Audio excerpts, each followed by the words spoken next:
Nama saya Yohanes Winawolo. Bertempat tinggal di Dusun Kuwilet, di tempat ibu saya, Sri Mastuti. Pemilihan ketua lingkungan itu diadakan akhir tahun 2003 di rumahnya Ibu Yatmo. Ibu Yatmo. Waktu itu suara terbanyak Mbak Estiah. Terus saya nomor 2, nomor 3 Pak Pomo. Karena Mbak Estiah itu tidak sanggup, akhirnya saya dijadikan ketua lingkungan dan wakilnya Pak Upomo. Mengganti ketua lingkungan dari Ibu Lucia Sartini. Nah, tahun 2004 sampai 2007 saya menjadi ketua lingkungan diteruskan periode kedua tahun 2007 awal sampai 2010 awal.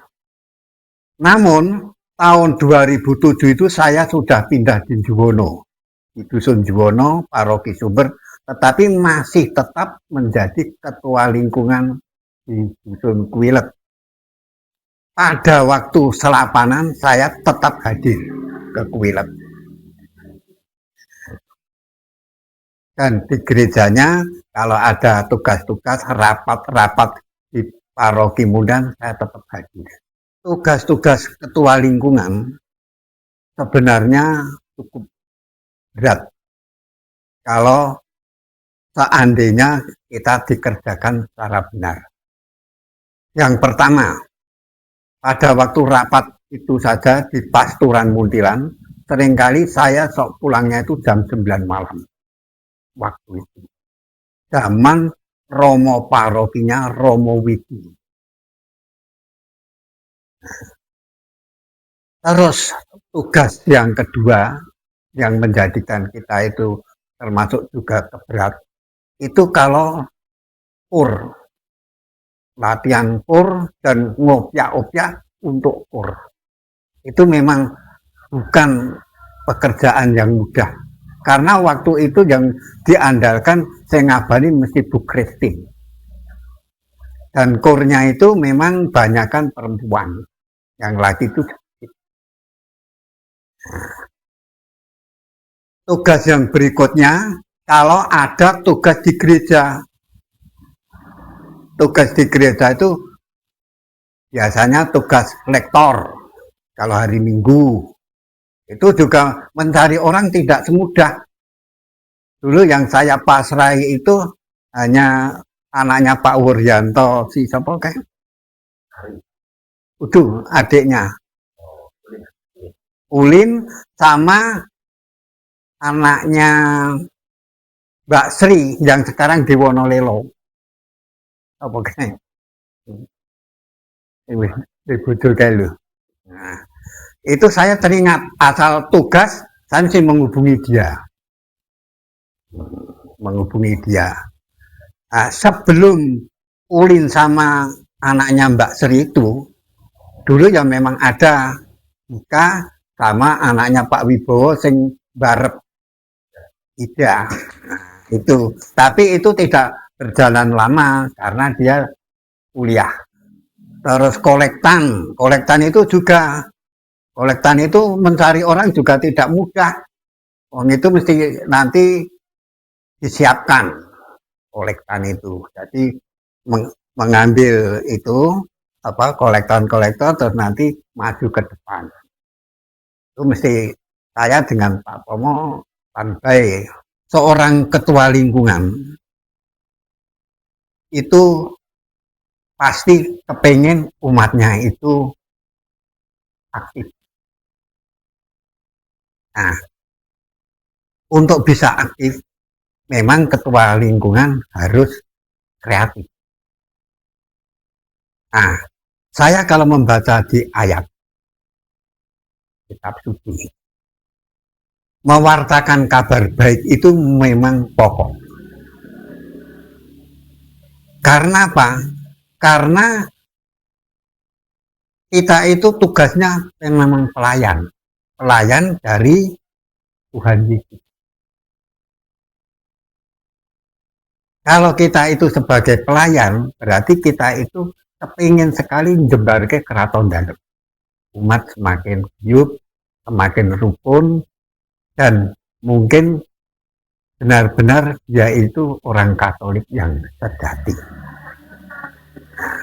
Akhirnya itu ketua lingkungan pasti mengadakan suatu, misalnya selapanan, itu juga termasuk, juga mewartakan, juga mungkin ada hal-hal yang mungkin waktu kita itu APP sebelumnya bulan kitab suci kita dipenuhi, dan mungkin Advent kita juga memenuhi. Nah, ini termasuk harus mewartakan supaya orang-orang itu, warga setempat itu tahu, oh ini APP.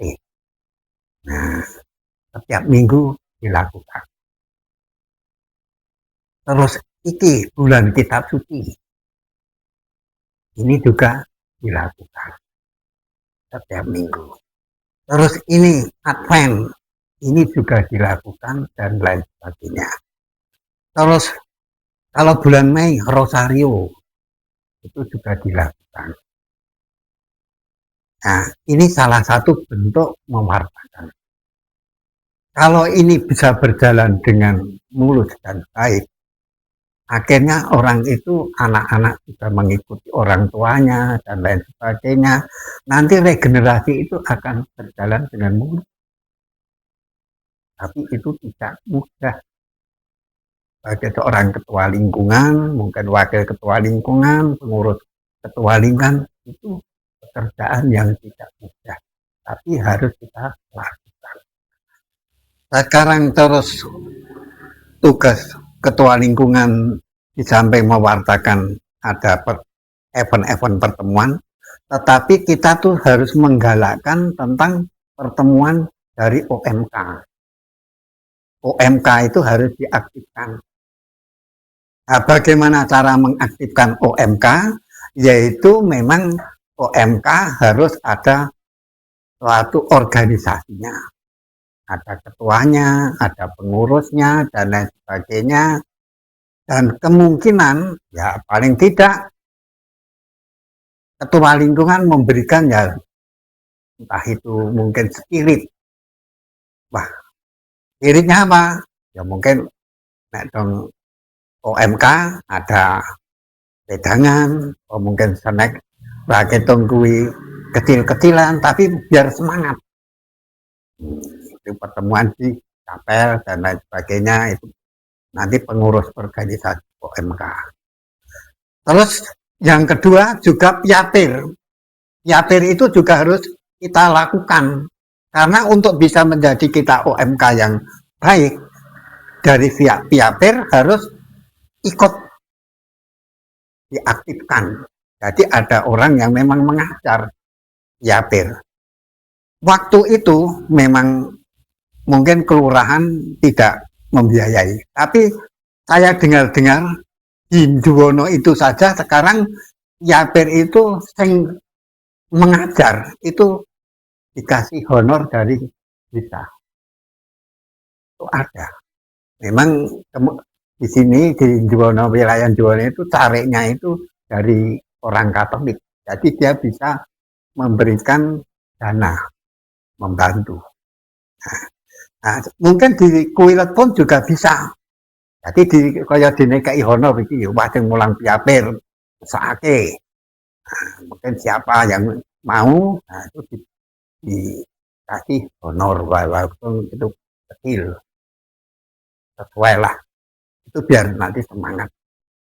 Waktu saya itu menjadi ketua lingkungan, itu bendaharanya Pak Joko Rujo. Saya ingat. Nah, terus diwakili sama Mbak Wati saat itu. Jadi Mbak Wati baru mewakili. Nah, waktu itu serah terima, ada kas lingkungan. Saya ingat kas lingkungan itu cukup banyak. Waktu itu ya lebih dari 10 juta. Setiap selapanan tuh dulu iurannya itu kalau tidak salah 5.000 per kakak. Itu setiap selapanan. Kegunaannya apa? Waktu itu memang jadi istilahnya disimpan, kegunaannya hanya kalau event-event tertentu. Tapi biasanya itu jarang sekali digunakan secara resmi. Karena apa?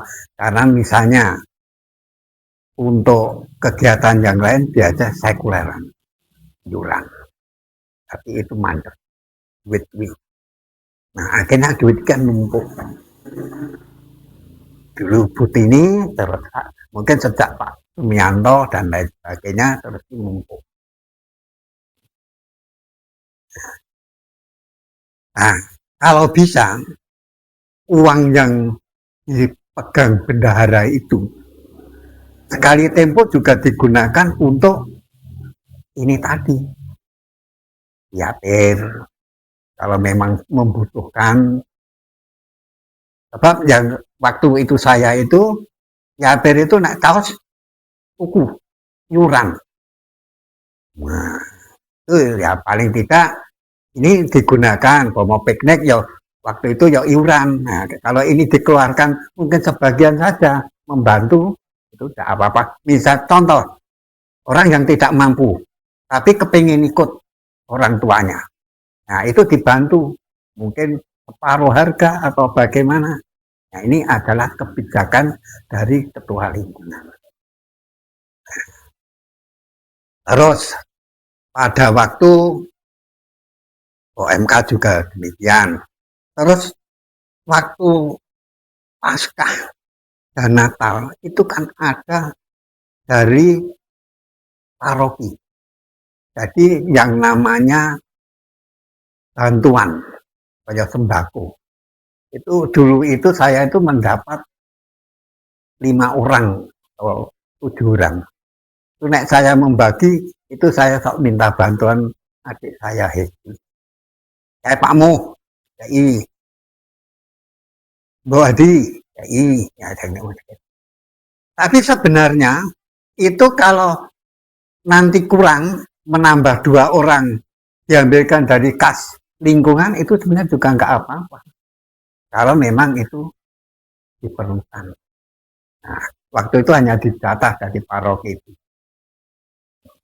Kalau Natalan juga ada sembako dan lain sebagainya. Nah ini supaya kita itu lancar dan terbuka dan orang-orang yang terisolir atau orang-orang yang tidak mampu itu semacam mendapat bingkisan itu mungkin bahagianya bukan main.